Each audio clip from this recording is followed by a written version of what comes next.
and welcome to FPC Sunday Live, Fantasy Football Edition. My name is Kyle Senra, not Ian Glendon, as it says on the screen. Let me just change that. But here we are, talk about fantasy football this morning. A lot of what I'll do is once the full active and inactive list is out,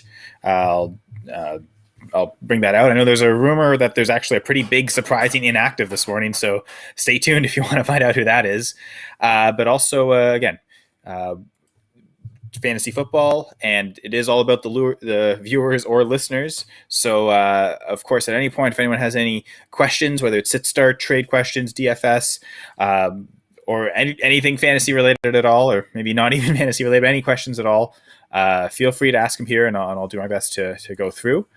And in terms of the sit-start in particular, what I think I'll start with is, again, some of my decisions I'm making, and not just the decisions themselves, but why I'm making them. And I'll share my screen, but I've got a spreadsheet kind of tracks some of the big decisions I have to make, and also show what I use as some of the factors to making those decisions.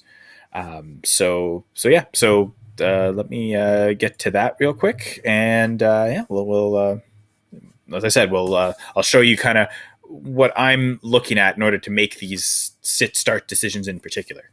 So just 1 sec, and then I'll share that spreadsheet with you.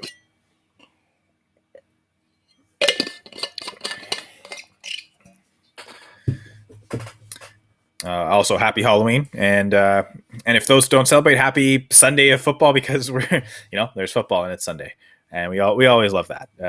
Always a reason to celebrate. Okay, so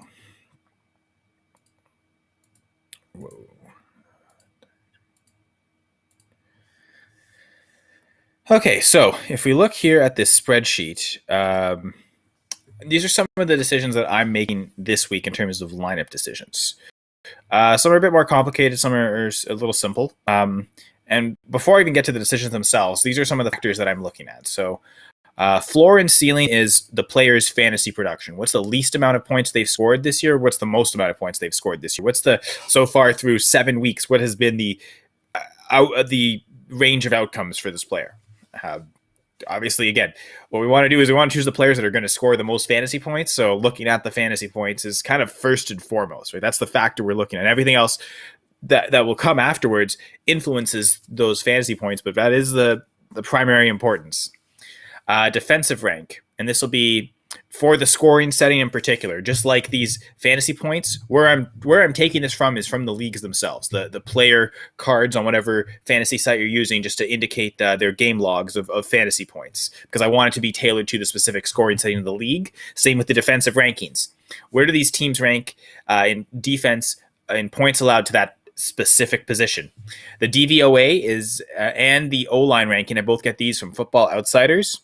DVOA is defense adjusted value over average, and they split them up to offensive, defensive, and special teams DVOA. But what I'm really looking at is the defensive DVOA for the opposite team. So for Devin Singletary, for instance, I'm looking at Miami's DVOA. The O-line, I'm looking at that particular team's offensive line. Again, looking at Football Outsiders rankings, they've got adjusted sack rate, which that's pretty simple, right? It's the I think taking away throwaways and other attempts that aren't, or I'm not sure exactly what they remove, but it's not just the full just straight plays to sacks. It's they'll take out the plays that shouldn't matter, don't apply that, but then look at that, how many sacks in the rest of those plays, and that's the adjusted sack rate, and that's what they look for, like from a pass protection offensive line. They also have a ton of run blocking offensive line metrics. The big one that kind of encompasses all of them is the adjusted line yards. So what I've got listed are the rankings. If it's a running back, it's the adjusted line yard rank. If it's a receiver or tight end, then it's the adjusted sack rate that I'm looking at for that ranking. The implied total, and this is all just from the odds makers implied total. To figure out a team's implied total, you look at the over-under, divide the over-under in two, and then from there, whatever the team's spread is, you again divide that spread in half, and you add to the team that's favored. You add that spread to the whatever was the half of the over under. You add half of the point spread to the team that's favored, and you subtract half of the point spread to the team that is the underdog, and then that will, each of them represent half of that spread. So then once they get those implied totals, then like the difference between the two teams covers that full spread. So I mean, the implied total is kind of the odds making projected total for that team to score on any given week. Yards per team attempt, and so this is a stat I get from Peter Howard. Like, I know he didn't have Nico Collins, so I actually had to calculate this one myself. But it's pretty easy to calculate. You just take the games in which a player plays. So you don't count them for games that are inactive, but how many yards have they gained based on the number of, divided by the number of attempts that the team has made, whether it's passing or running. It's total attempts. And I know that like Peter could, like in some of the stats, he'll split them up into yards per team pass attempt for receivers in particular, something he does. But I'm just looking at the straight up yards per team attempt stat, because what I like about it is that this is a metric that's independent of the fantasy points itself. This is strictly looking at the player's yards for team attempt. So that number will be the same in every league. Like whereas, the defensive ranking will change based on scoring settings. So this is something that regardless of whether a player is a running back, a wide receiver, tight end, you could use this stat and it's kind of equaled out across the board. How involved is a player on their own respective team? And that's what that looks at. Next is red zone carries and targets. I also, in parentheses, indicate how many carries inside the 5, so goal line carries. And then the goal line guide score, which is my own invention. I'll show you my page here for this week, for week 8 matchup. The goal line guide, I take a team's implied total as well as their rushing efficiency inside the opponent's 5-yard line in terms of attempts to touchdowns. And the same thing with that defense, that defensive matchup, how efficient they are allowing touchdowns, again, inside their own 5-yard line. Then I do the same with the passing game. So I do split it up, running, passing. So each team has a running goal line grade and a passing goal line grade. So I just kind of indicate those here. So just to kind of go through and show an example, I'll start with the Scott Fish Bowl, right? It's a league a lot of people play in. Maybe some of the listeners, viewers play in it as well. My RB2 this week, I've kind of got a difficult decision between Mike Davis and Devin Singletary. And I do say difficult in the sense that I really don't want to play either as my RB2, but I don't have a choice. Needing to start 2 running backs. And kind of in Scott Fish Bowl, I kind of went with a more 0 RB approach, not my typical strategy. I'll do it when I think the values there. I want to target certain positions. This is one where I think Chris Carson was my first running back, and I might have taken him in the 6th round. So I went, maybe the 5th round. Maybe I went 4 rounds.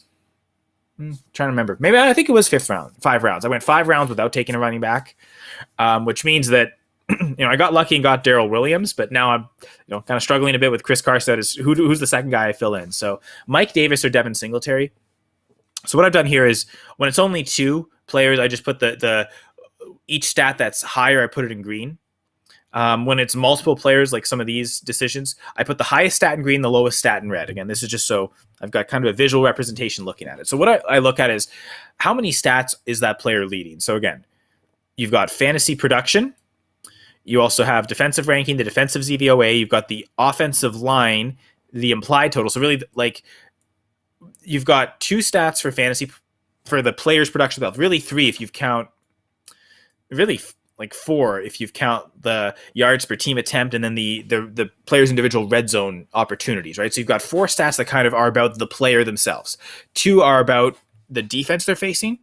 2 are really about, and really, I guess the goal line guide is 3 of them are about the team themselves. Right? Like, so the offensive line rank, the implied total, so overall how many points the team is going to score, and then the goal line guide, which does, to be fair, incorporate the implied total into there. But I do think those odds makers, they usually, there's a reason that gambling is so difficult to do, right? The odds makers are successful at setting lines a lot of the time, like making it very difficult. So they go with that established knowledge, I think is important. Anyway, so looking at that with between Devin Singletary and Mike Davis, Singletary wins in 7 of the categories. Mike Davis only wins in 2. And then I look at what are the categories that Davis is winning in. It's the yards per team attempt at 0.96. So he is, relative to Singletary, more responsible on a yards basis for like Davis. I guess, how do I say this? So he's like the higher the number, the more involved the player is in the offense overall, right? That they're not. It's like in this case, he would be about just under 1% of the team's total yards are responsible. Mike Davis with Singletary, it's 0.74, so less. Still not great, but enough of a significant difference. And then the other category Davis wins is red zone opportunities. It's not by much. 2 extra carries, 1 extra target, 1 extra carry inside the 5-yard line. So slight favor for Davis, but not by much. Really, the only one where it's a significant margin of victory is through this yard per team attempt. And then I went back and looked at it. Like, of these stats of Devin Singletary's 7 wins, how many of them are like significant? And I would say like 5 of them really are. The defensive ranking, saying Carolina is the second best defense in terms of fantasy points allowed to the running back. So not a great game for Davis. And I think even worse in the fact that he doesn't catch passes very much. He's not the pass catching back. Whereas like that's something where you could maybe, if he was a full workhorse getting all the targets himself, then you might lean Davis because, he can't run well against this Carolina defense, or he might not be projected to run well against the Carolina defense. But if he's catching the ball, he can at least produce that way. But that's not really the case for Davis, who gets some passing game involved, but not much. The DVOA, again, significant. So the one of the things that factors greatly is that the Miami defense should be allowing more production than the Panthers defense. The offensive line, that's a significant difference as well. And then the implied total, about over 7-point difference in terms of the projection. So in the goal line guide, decent enough difference, 79.5 to 65.75. So all to say that in Scott Fishbowl, I'm going to be starting Devin Singletary this week. Another one of these that's probably my toughest decision this week is Michael Pittman or Jalen Waddle. Now, in this league in particular, it's a half-point PPR and half-point per first down. So again, looking at the scoring settings, Waddle, like the floor is about the same.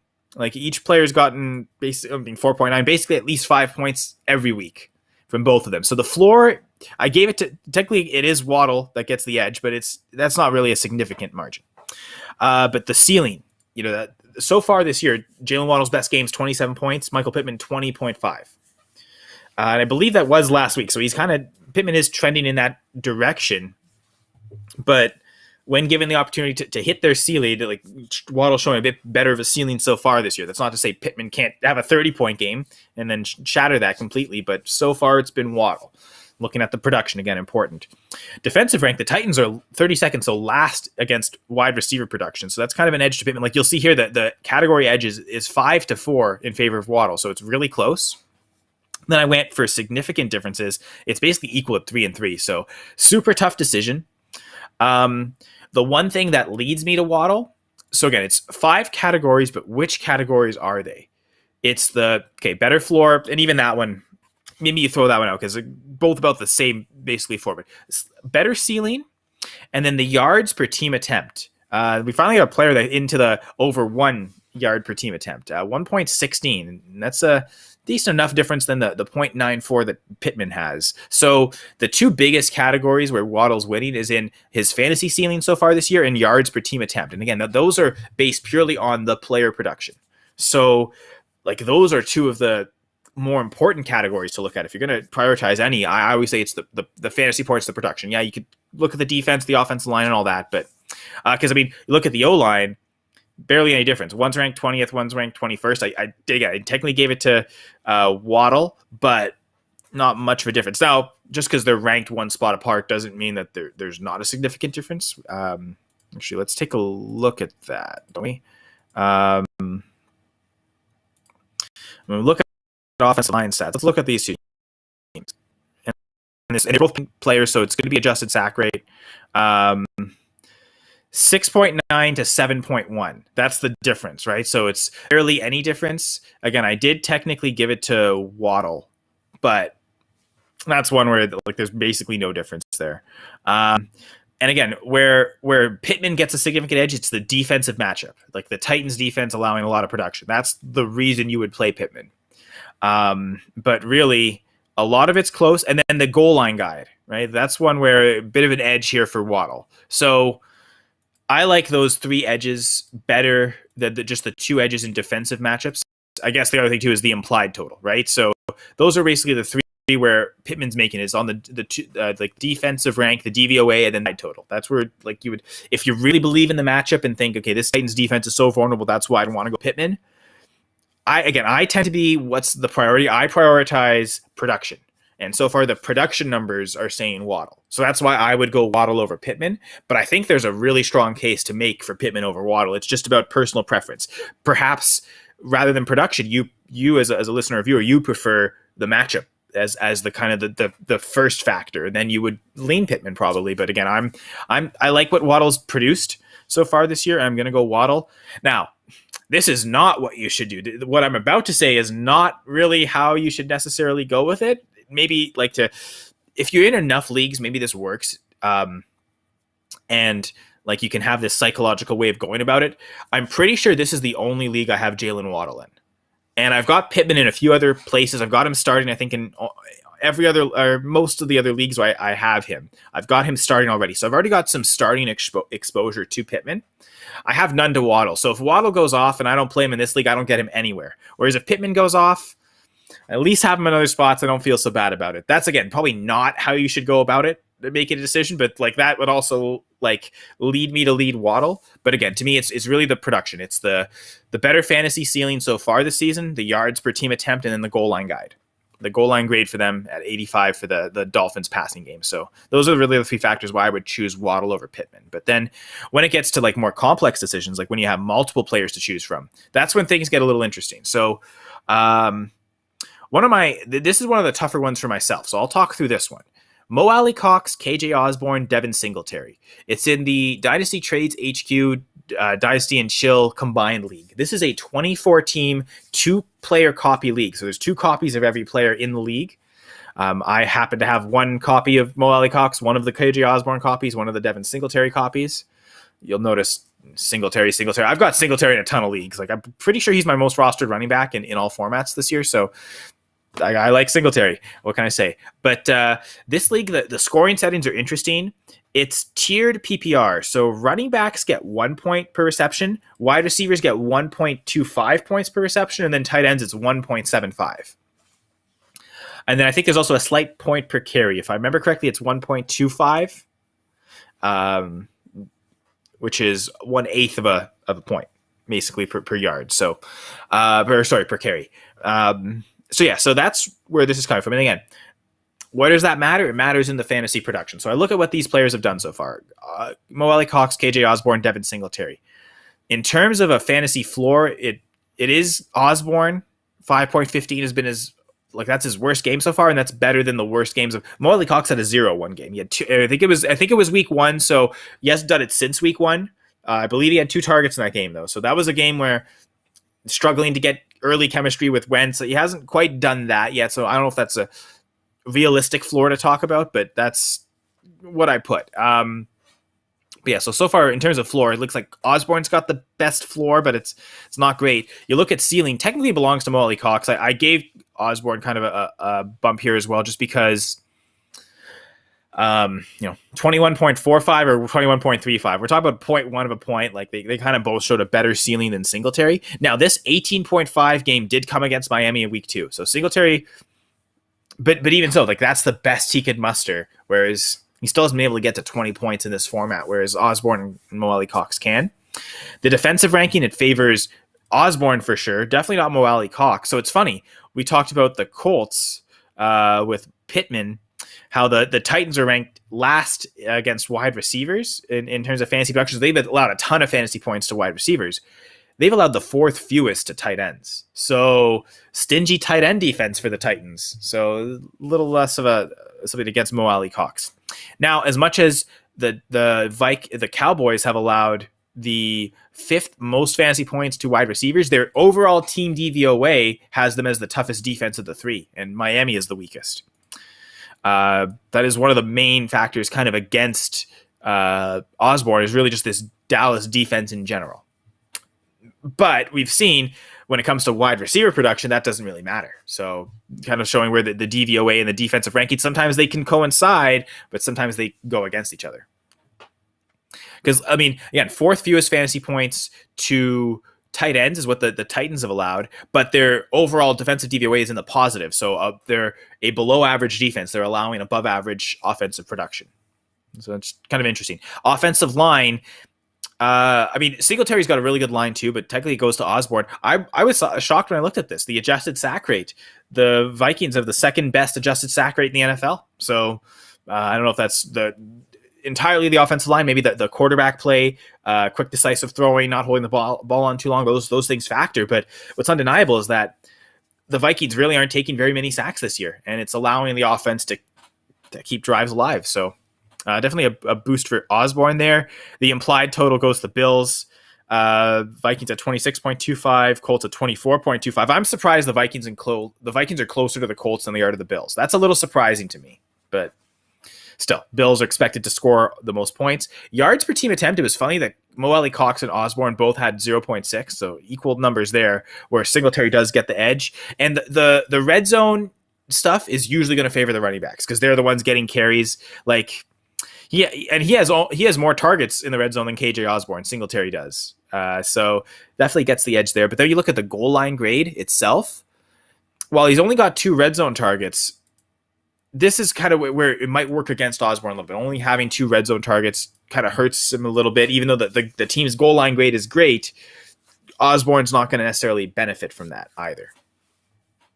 So you can almost. So what I've done here is even if you take these 2 out, suddenly Osborne is equal in terms of the number of stats where he's leading as opposed to the ones where he's last. Singletary is +3, Mo Alley-Cox -5. So what I saw here just from these numbers, and again, so you can either have this at 0 if I take these 2 out, or 2, which is where I have it. Even 1 is a realistic, but what it's showing is that very clearly Mo Alley-Cox is last in a lot of these categories. And so when I have this is only, I have to start one of these players. And so what I do is there an obvious start or is there an obvious sit? And in this case, there's an obvious sit in Mo Alley-Cox. So then it's just to Osborne and Singletary. So then what I do is I look 1-to-1. Who's winning more categories? Well, Osborne is the better floor, better ceiling, better defensive rank, not as good DVOA matchup. Offensive line's about equal. The implied total to the Bills. The yards per team attempt in the red zone work to the Bills, and then the goal line guide to Osborne. So let's count through those. So 1, 2, 3, 4, 5 stats where Osborne wins. 1, 2, 3, 4 stats where Singletary wins. Now, do you take out some of these? Are some of these less important than others? I think, again, about the fantasy ceiling is one of the things I'm most interested in. What is this player capable of putting up? And then the yards per team attempt. And those, it's kind of equal, one or the other. I'll be honest, this is probably my toughest decision today. And I am leaning Osborne. You see the ones where I've got it blue is because I'm going to solidly take these players. The ones where it's faded, it's okay. Maybe I readdress this. But for now, I'm going Osborne. I think, again, the fantasy ceiling. What is he capable of putting up again against the matchup against the Cowboys? I really like that. Even though the Vikings have a lower implied total than the Bills, the over-under in that game is higher. Highest of the week between the Cowboys and Vikings. So that's one to look at maybe there. So those are kind of ways that I'm making decisions. That's how I'm choosing Waddle over Pittman. I'm choosing Osborne over Mo Alley-Cox and Singletary. I'm choosing Singletary over Mike Davis. So those are just some examples there. But yes, it's almost 12 noon. I know I started a little bit after 12:30, so I'll go a little later than end at 12 noon. I think what I'll do now is the active inactive list for week 8. So let me pull that up. Again, I usually use RotoWire for that. And once that's all loaded, then I'll go through and we'll see if there's any big takeaways here. And again, I think we'll start. I hinted at it earlier. There's one surprise inactive, and now we've got confirmation on it that this player is not playing. So this could be huge here. So I won't waste any more time. Atlanta Falcons wide receiver Calvin Ridley is inactive. Calvin Ridley is out today. I do not believe it's injury related. We do know there was that he didn't travel with the team to London for that England game in week 5, and the talk was it wasn't injury related, it was a personal issue, and then they had the bye week after, and he came back after the bye. So I guess we were thinking that was kind of past it all. Whatever it was maybe something just that week something happened. But now it's looking like it might not be the case, because I'm making the assumption that whatever that personal reason was is the same reason he's not playing today. So I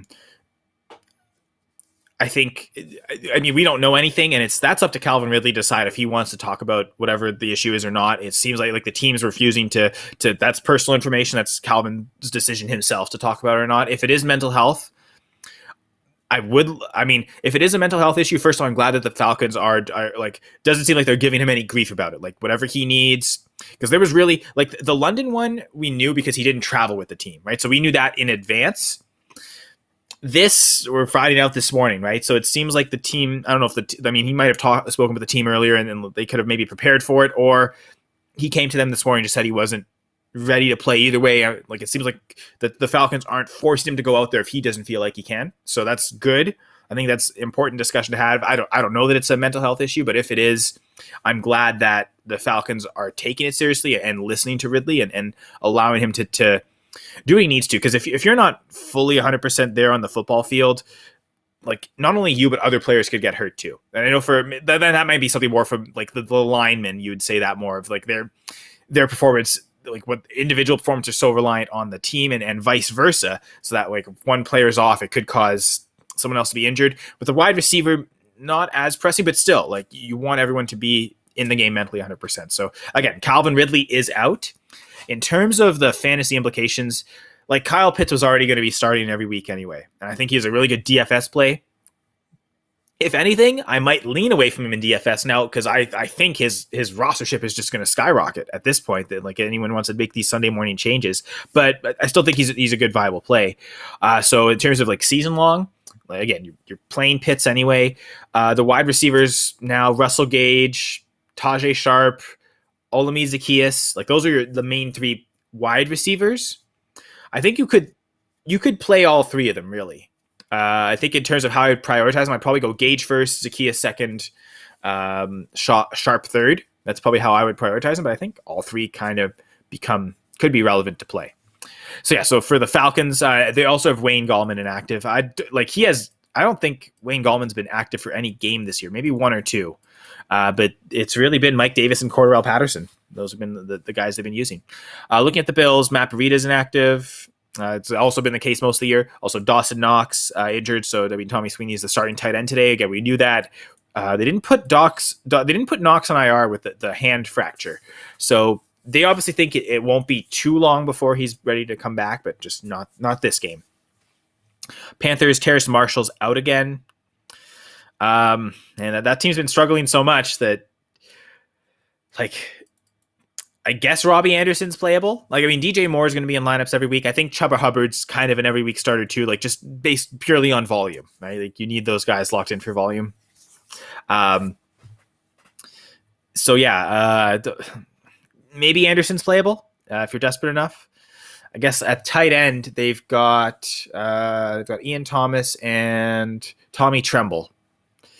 Again, if you're really desperate enough, you might be able to play them. Like, if you absolutely need a tight end, you could maybe do worse than those guys, but I think you can also probably do better as well. For the Bears, Khalil Mack's out. So for any IDP people, and I know I've got Mack in a couple IDP leagues, I'll make sure. I feel like I already took him out of the lineup because I think we knew in advance. That's not just this morning. Like, they announced that he was out before. Rashad Perriman's also out. He's been inactive basically every week this year. For the Bengals, running back Chris Evans is out, so it is just Joe Mixon, Samaje Perine. I know I had Mixon ranked at number 2 in my running back ranks this week. It was something on the Full Press Fantasy Pod this week. My co-host Brad and we did discuss it, debated that because, and I mean, Mixon at RB2 this week is quite going against consensus. I've seen him kind of 9, 10, and I think that Brad had him ranked at 10. So no Chris Evans means, it's really just those two backs. So it's not like, again, Bengals expect to put up a ton of points against the Jets, but it's not something where they could simply just say, oh, Mixon, we're going to just bench him at halftime because we're up by 30. Right? Like, they can't really do that and then just give it all to Perine. I feel like it's going to be a split throughout the game. And so I think Mixon should get tons of opportunities throughout the game. And against the Jets defense, I think he'll do really well. So yeah, go go in on Mixon. Auden Tate's out. I mean, T. Higgins and Jamar Chase are probably every week starters. Then you got to have to debate for Tyler Boyd. I feel like this is probably not a great week for Boyd. It's probably better for the run game, so I would look to bench Boyd if possible. For the Browns, Donovan People-Jones is inactive, so that means Landry is active. That was kind of a bit of a question. It also means Beckham's active, so looks like both are playing. Looks like Baker's playing as well, so the Browns get their full offense back. I don't know if everyone's 100% healthy, and there's a big inactive coming to the next team, Detroit Lions. So for the Browns, I would say Landry and Beckham are again, that'll be sit start decisions if you play them or not. I feel like I'd prefer Landry just because he's been more productive on the Browns than Beckham has been. So, but each their own. But surprising active here for the Lions. Player who's kind of been questionable a few weeks in a row, but has played through it. It's funny because his teammate, the other running back, has been, I think, questionable every week of the season, but has played. That's Jamal Williams in terms of the player who is inactive today. So Jamal Williams is out. Probably the biggest surprise outside of Calvin Ridley. Again, now this is injury related. Williams was kind of limited practice, questionable, and I guess they just decided they wanted to give him a week's rest to really get back to health. Whereas, again, Swift's been questionable since he tweaked his groin in training camp. He's been questionable ever since. It's probably not going away, and he's going to be questionable every week of the season, but he's also played every week of the season. I think he's continues to be a great play this week as well. I guess Jamar Jefferson will be active today. That's interesting. I don't think he'd ever Jamar Jefferson, but he will be active. Third guy, I believe. Those are the only three running backs they have on roster: DeAndre Swift, Jamal Williams, and Jamar Jefferson. So they've also got the fullback Jason Kabinda. So looking like Jefferson is going to be that main backup. So I don't know how much work he's going to get, or is this going to be like a workhorse role for DeAndre Swift today? So that'll be interesting to see. I think Swift's a must start anyway. I think he's great play in DFS this week, though, especially on Yahoo DFS. They've I know it's only half point PPR, so it's not as, the reception totals don't add up as much, but I still think, I feel like they underprice those pass catching backs a little bit in Yahoo because they use half point PPR, and I love taking advantage of it because I think DeAndre Swift also has a good touchdown chance, and that's maybe even more important in half point PPR leagues. So yeah, love DeAndre Swift this week in DFS. I think that's a great play for DFS. He's probably the best running back option if you're doing an Eagle stack, for instance. For the Texans, Deshaun Watson's inactive. Imagine that. Farrell Brown at tight end's also inactive. Again, I guess that means Jordan Aiken's the starting guy, but I don't think you want him in your starting lineup for a fantasy. Really, Brandon Cooks might be the only guy I know. David Johnson, there's talk of that. I made a couple of David Johnson trades yesterday. 2 leagues basically made the exact same trade, sold David Johnson and a rookie third to get a rookie second. Everything in 2022. So these are dynasty leagues. Just thinking of maybe selling the hype for Johnson, because and all week in one league I was trying to sell him for a second straight up. Would any of the playoff contenders or the teams that are in the playoff spots give up their second round pick for Johnson? And no one would. So the closest I could get was a 2-3 swap. So consolidating thirds into a second, just helping that way. You might be able to play Johnson. I don't think I am in any league. I still have him in. I've tried to trade him away everywhere else, but yeah, I don't think I'm starting David Johnson today. I could see the Rams completely shutting down the Texans. There's not enough points to be scored where even the pass catching back like Johnson you want to play. Colts side, no real surprise inactives. Looks like T.Y. Hilton is then playing because he is not listed as inactive. So T.Y. Hilton will be out there. I don't know that I'd want to play him. That's going to be kind of tricky to play him just because, coming back from injury. I really like Pittman this week, and maybe even to a certain extent Zach Pascal, but I'd be hesitant to play T.Y. Hilton, even in his return. On the Rams, Deshaun Jackson's inactive. We knew that. It seems like that's more for trade purposes. They don't want him getting hurt rather than an actual injury, and his role has kind of diminished. For the Dolphins, Preston Williams inactive, but Devontae Parker's in. And Parker's actually been pretty consistent when he has played. So I'm thinking I've got him in a couple leagues. I may not play him absolutely everywhere, but I'm going to be pretty comfortable playing Parker most places I have him. Okay, so for the Jets. Okay, so that talk earlier of Flacco entering the game, not going to be the case. Because he's actually inactive. So Flacco probably starts for them week 9, but he won't play at all today. Tevin Coleman's inactive. I remember someone asked a question earlier about Melvin Gordon, Michael Carter. I think I would lean towards Michael Carter with Coleman being out. Corey Davis is also inactive. Makes Jamison Crowder, I guess, a better play in that sense. I don't know that you're starting Keelan Cole, but like, you know, Crowder and Michael Carter are probably the only two players worthy of starting. And even then, like, the offense might be so bad that you might even just say, forget it. And I think I'd still play Michael Carter over Melvin Gordon. But yeah, I think tough to play a lot of guys from the Jets. Eagles, nothing really fantasy relevant. The Steelers, Eric Ebron's inactive. This I wonder if this is also maybe they want to save him to not get hurt to trade him. I think I'm starting Pat Freiermuth in one league today. So if he's out there and you need a starter at tight end, I think you can do worse than Pat Freiermuth. Again, nothing crazy for the 49ers. Titans, Julio Jones inactive. Kind of hinted that the previous show, the NFL show with the rest of the crew, Ian, Keeler, and Braden. And I thought A.J. Brown, kind of a must start this week. I know there was a fantasy question asked there. Deciding between was A.J. Brown, Stephon Diggs, Chase Claypool, DK Metcalf, and Keenan Allen. And I kind of immediately kind of looked at it and was like, no, A.J. Brown is the one guy you have to start. Everyone else you can. I think I said start Brown, start Diggs. You could maybe justify someone else over Diggs. He did really well against the Dolphins in a 35-0 blowout. So even if the game script goes against the receivers for the Bills and they're up by so much, he still should be able to produce. So, but yeah, I love A.J. Brown this week without Julio Jones. I think a really good DFS play.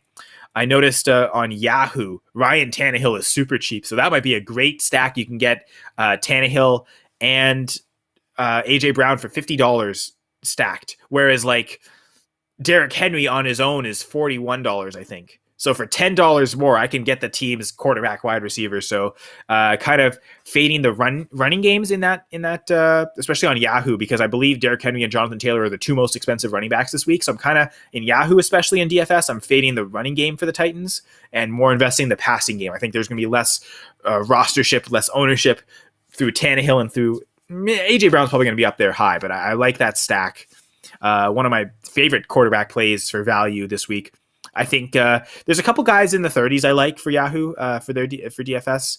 I think Justin Herbert, Jalen Hurts, but I really like the guys in the mid to low 20s. Even Mac Jones is only $22. I think that might be my favorite play on Yahoo DFS for quarterbacks this week. Anyway, so again, the big news, active and inactive wise, is Calvin Ridley is out for week 8. Calvin Ridley is not playing in week 8, so do not have him in your lineups. Again, it makes guys like Zacchaeus, Tajay Sharp, Russell Gage, you can play them with more confidence. I might not have played them otherwise. Jamal Williams is also another big one. There might be some teams that have him in their lineup, so make sure you take Jamal Williams out. I wouldn't necessarily replace him with Jamar Jefferson. But yeah, I think from the Jets, Corey Davis is out. Tevin Coleman's out. Preston Williams from the Dolphins is out. Eric Ebron from the Steelers is out. Deshaun Jackson from the Rams, kind of the same thing there, of potentially trading. Julio Jones for the Titans is out. Those are kind of the big names in terms of that. Yeah, it was Chris Blackie who won the Full Press Radio League last year. Great job, Blackie. I know he's a hockey guy, but can still put football together. He asked me about Gordon and Carter. So yeah. So no Flacco today. That's the only thing that he was saying. Michael Carter over Gordon, and kind of agreed with me.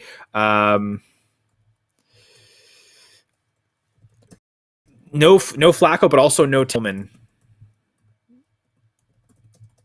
So I would still go with Carter. Not a great decision to make, honestly. Michael Carter, being forced to kind of play him. I think I've got a league where he's like my RB2. Like, that's not good. That's really not a great team setup. Luckily, I've got future picks in the next 2 years. I think right now I've got 7 picks in the first 2 rounds of 2022 and 2023. So that's definitely a team that needs it, though, to rebuild. But yeah. So again, if anyone has any other questions, whether on here in the stream or on Twitter, feel free. I'm at Senra Says, and this is not just through like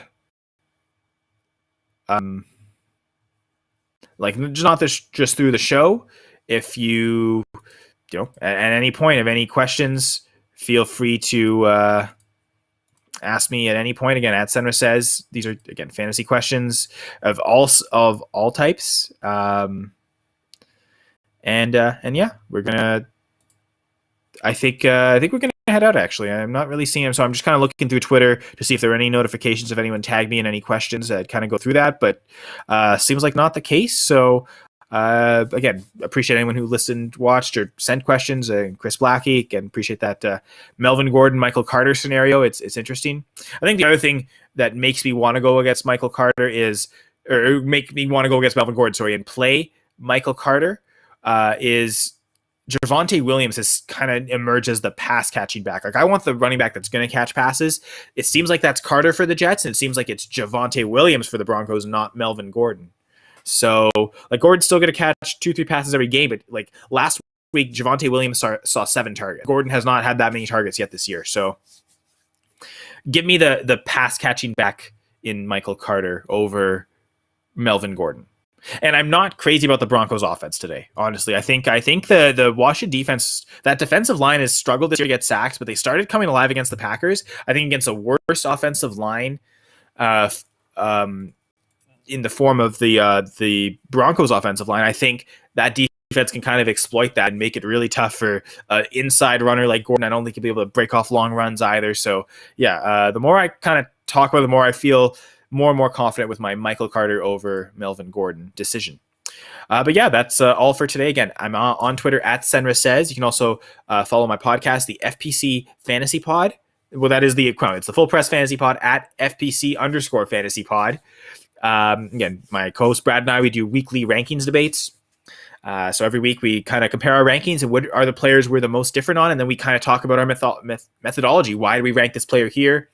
Sometimes we can go player versus player. Like this week, we had like a DK Metcalf versus DJ Moore debate because I was higher on Moore, he was higher on DK. They were kind of in similar spots in our respective rankings, and it was about the same amount of distance between them, each team. So it was kind of one of those, okay, this is kind of a direct comparison we can make. So we sometimes do that, focus on individual players. We kind of go through the main 4 positions wherever applicable. So again, that's on Twitter at FPC_Fantasy Pod. We actually have a poll that we do every week as well. This week's poll is Devontae Smith. Do you agree? Brad, my co-host Brad, has him at wide receiver 24 for the week. I have him at wide receiver 37. So a 13 spot difference. Who do you agree with? So you can make your voice heard. I know the listeners and the voters in the last 2 weeks, the majority vote has come through. I think it was Brandon Cooks as a top 15 receiver against the Colts. He ended up being a receiver 19. So he wasn't wide receiver 15. So it was close. And then last week I was a lot higher on Fields than my co-host was, and the viewers voted with my co-host, and I think they got it exactly right. He was QB 24, so shout out to Brad there for getting it right with Fields. I'm still a little too high on Fields apparently, but we'll see about today against the 49ers, but we'll see about all those games. Again, big news, Calvin Ridley is out. That's kind of the one news that everyone should be aware of, so make sure you do not have Calvin Ridley in your lineups. I know I've got him in a league. I'm going to have to go it's a start 13. I was already kind of like, okay, I don't think there weren't really any difficult lineup decisions to make. I had exactly 13 players I want. So now we'll go scramble for 45 minutes to try and figure out what to do there. But hopefully you have not too many difficult decisions yourselves. Again, appreciate everyone for watching, listening. Once again, I'm Kyle Senra on Twitter at Senra Says, and this was FPC Fantasy Sunday live.